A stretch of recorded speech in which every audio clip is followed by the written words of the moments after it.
Good morning, students. Good morning, all of you. I hope you all are studying for your unit second exam. And now we're going to revise your chapter 10, that is reaching the age of adolescence. Okay, we will discuss some important point from this chapter. So let's start. See, in the previous chapter, that is chapter 9, we studied about the reproduction in animal.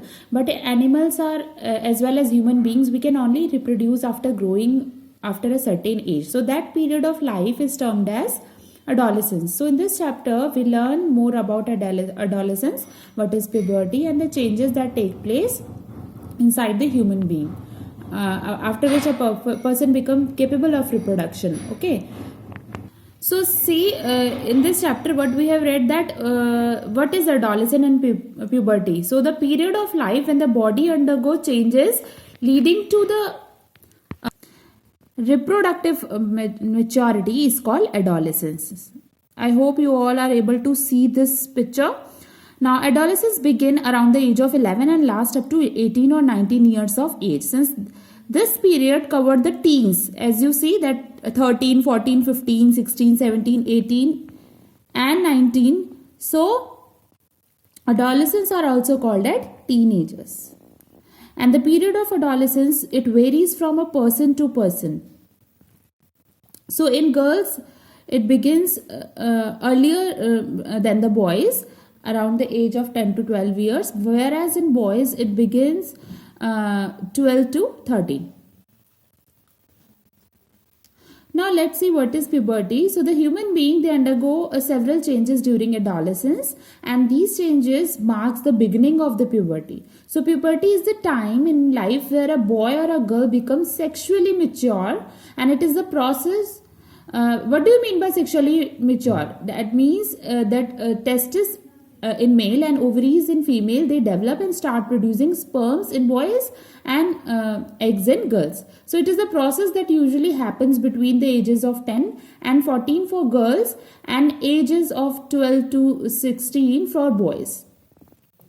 The most important change which marks puberty is that boys and girls being capable of reproduction. Okay. Now puberty ends when an adolescent reaches reproductive maturity.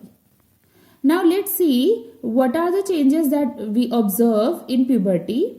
So the changes that can we observe in puberty are increase in the height, change in body shape, voice change, increased activity of sweat and sebaceous gland, development of sex organs, and reaching mental, intellectual and emotional maturity.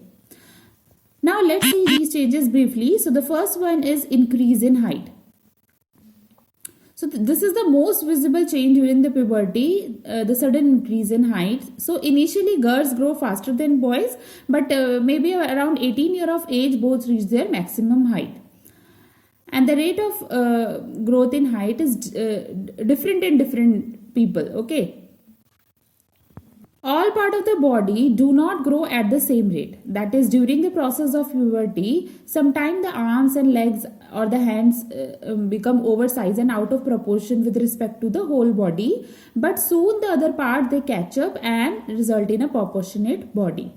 And we may also notice the height of the individual is more or less similar to that of some family member. Do you know why? Because the height depends on the genes which is inherited from the parents. We have already studied about the genes in chapter 8, cell structure and function. So if you have any doubt considering this, please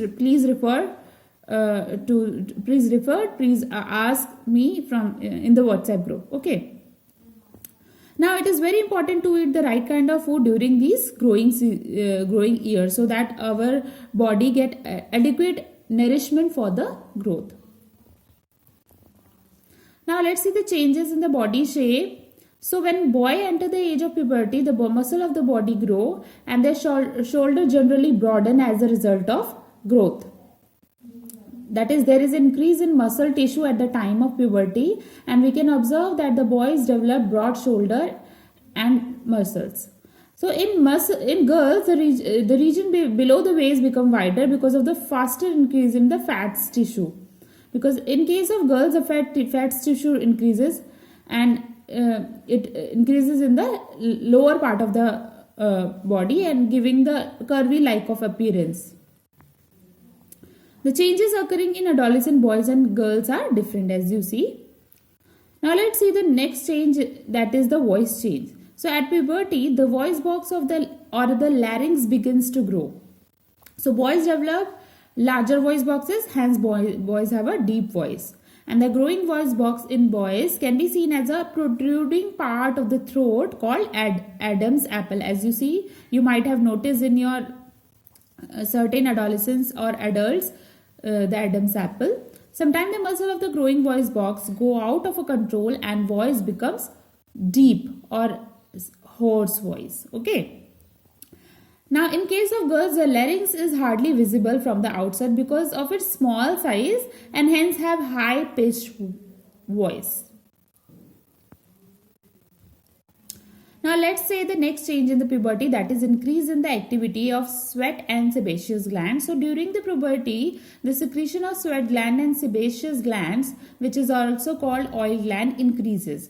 And many young people, they get acne and pimple on their face, and this time because of these glands in the skin. And the sweat glands, they release a lot of sweat as well. So these glands, or oil gland or salivary gland, they release their secretion through ducts and are called exocrine glands.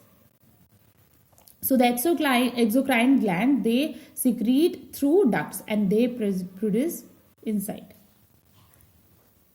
Now the next thing is the development of sex organ. In the chapter 9, we have already studied about the reproductive organ of male and female both in detail.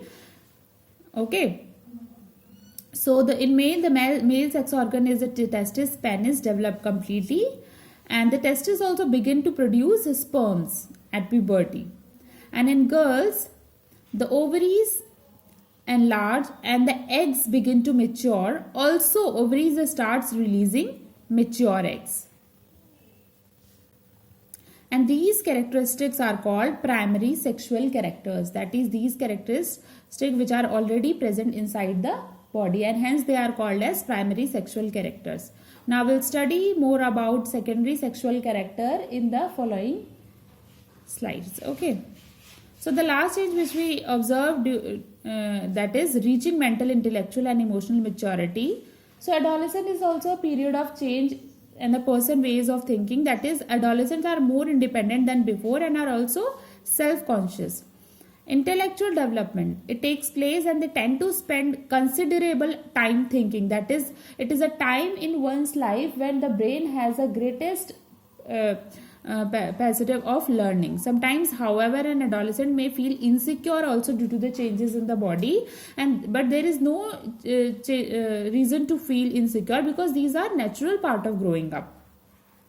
So that's all that we observe during the puberty. These are the changes which we observe during the puberty.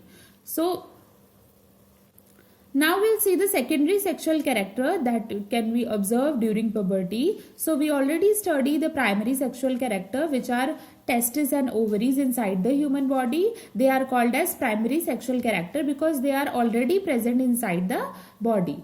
Whereas the secondary sexual character, they develop at the time of puberty.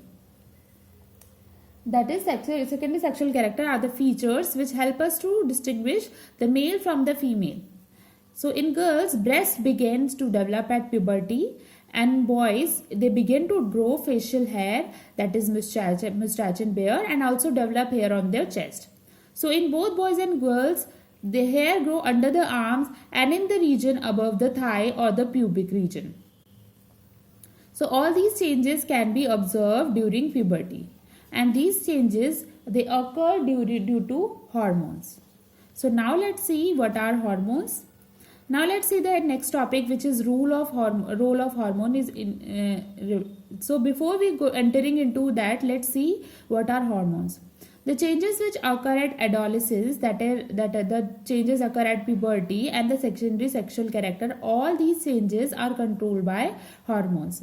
Now what are hormones? The hormones are the chemical substances or secretion from endocrine glands or endocrine system. And these endocrine glands release hormones directly into the bloodstream. So they are also termed as ductless glands.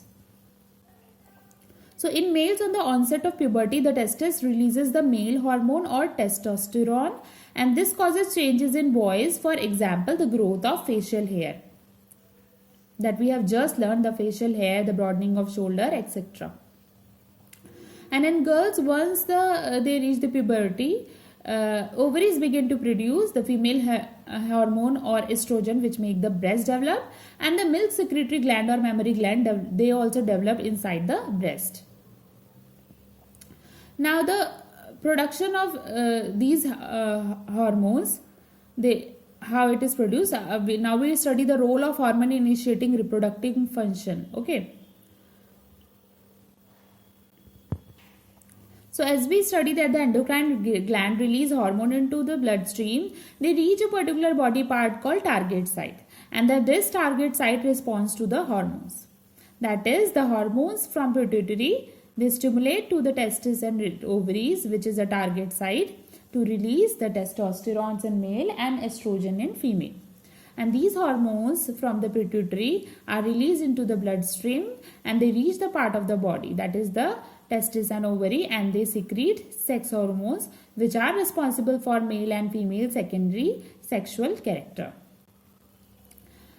Okay, so after these hormones are secreted, they stimulate the changes in the body, such as the facial hair or the development of breast, etc.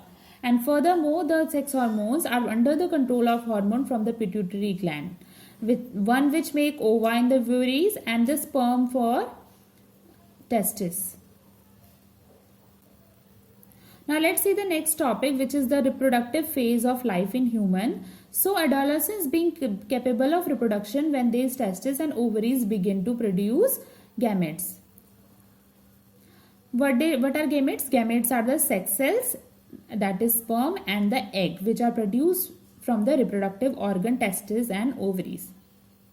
We have studied about gametes in chapter 9. If you have any doubt, please refer. Now the reproductive phase in male, that it start from 10 to 12 years, and male reproductive are develop in, and the sperms are produced.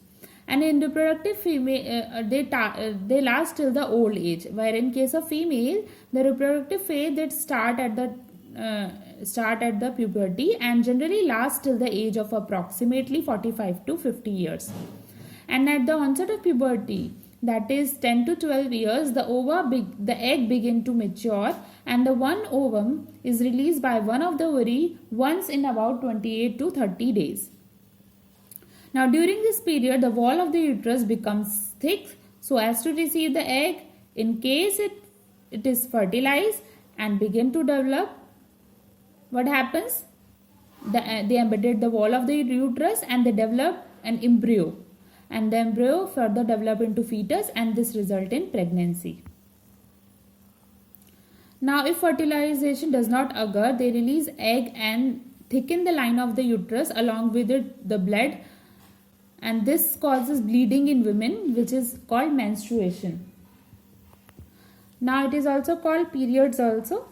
Now menstruation occur once in about 28 to 30 days. This cycle that repeats every month is called menstrual cycle. At first it becomes irregular, but after a period of time it becomes regular. Now the first menstrual flow, it begins at puberty and is termed as menarche. Okay, and at the age of 45 and 50 the menstrual cycle stops and it is termed as menopause. Now the menstrual cycle is controlled by hormones only, that is the pituitary gland, which is present inside the brain. Okay. The next the topic is how can we say that a baby is a boy or a girl. Now in chapter 8, cell structure and function, we have studied that every cell contains a nucleus, and the nucleus is contained thread-like structure called as chromosome, which carry genes which help in transferring the characters from a parent to a child. and these chromosomes which is present inside the fertilized egg or zygote help in determining the sex of the baby. Now what were chromosomes? Chromosomes are thread-like structure present inside the nucleus of every cell. And all human beings have 23 pair of chromosome in the nuclei of their cell. 2 chromosomes out of these are the sex chromosome named as X and Y. The female has 2 X chromosome while a male has 1 X and 1 Y chromosome. And the gametes, they have 1 set of chromosome. So we have already studied that in fertilization, the sperm meet with unfertilized egg to form a fertilized egg, and this one fertilized egg contain 23 pair of chromosome. Now the unfertilized egg always have 1 X chromosome, but sperm there are 2 kinds, an X chromosome as well as an Y chromosome. So when a sperm containing X chromosome fertilize the egg containing X chromosome, what happens? The zygote will have 2 X chromosome and develop into a female child. Now if the sperm contribute a Y chromosome and fuses with an X chromosome, the zygote would develop into a male child because it have 1 X and 1 Y. Hence we can say that sex chromosome are the father. That is X and Y, it determine the sex of the baby. Now the next topic which is very important, hormones other than the sex hormones. The hormones are the chemical substances secreted from the endocrine gland directly into the bloodstreams, and all the production of these hormones are under the control of master gland, that is pituitary gland, which is present inside the brain. We also know that hormones which are secreted by the pituitary gland, they stimulate the testis which is present inside the male and the ovaries present inside the female to produce the respective sex hormone. Now apart from the pituitary, testis and ovary, there are another endocrine glands in the body such as the thyroid gland which is present inside the throat, the adrenal gland which is present at the top of the kidney like a cap structure, and finally the pancreas which is the leaf-like gland. It is both exocrine and endocrine gland. So this is about, these are some important topic of this chapter's important points. If you have any doubt, you can ask me in your WhatsApp group. Thank you, students.